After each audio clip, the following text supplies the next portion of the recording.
മലയാള സിനിമയെ പ്രതിസന്ധിയിലാക്കിയ യുവനടിക്കെതിരായ ആക്രമണമായിരുന്നു സിനിമയിലെ സ്ത്രീ സുരക്ഷയ്ക്ക് വേണ്ടി ശബ്ദമുയർത്തുന്ന വിമൻ ഇൻ കളക്റ്റീവ് എന്ന സംഘടനയുടെ പിറവി. മലയാള സിനിമയിലെ വിവിധ മേഖലകളിൽ പ്രവർത്തിക്കുന്ന സ്ത്രീകൾ അംഗങ്ങളായിട്ടുള്ളതാണ് ഈ പുതിയ സംഘടന.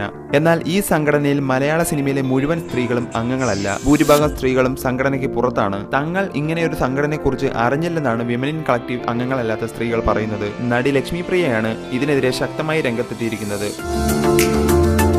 ഇപ്പോൾ കാണുന്ന 20 പേർ മാത്രമാണ് സംഘടനയിലുള്ളത്. വേറെ ആരും ഇതിൽ അംഗങ്ങളല്ലെന്നും ലക്ഷ്മിപ്രിയ പറയുന്നു. താരസംഘടനയായ അമ്മയുടെ ജനറൽ ബോഡി യോഗത്തിൽ വിമൻ ഇൻ കളക്റ്റീവിന് മമ്മൂട്ടി സ്വാഗതം പറഞ്ഞപ്പോഴായിരുന്നു ഇത്തരത്തിലൊരു സംഘടന രൂപീകരിക്കപ്പെട്ടതായി മറ്റുള്ളവർ അറിയുന്നതെന്നും ആരും തങ്ങളെ അറിയിച്ചിട്ടില്ലെന്നും താരം പറയുന്നു. Entertainment desk, Marunadan Malayali.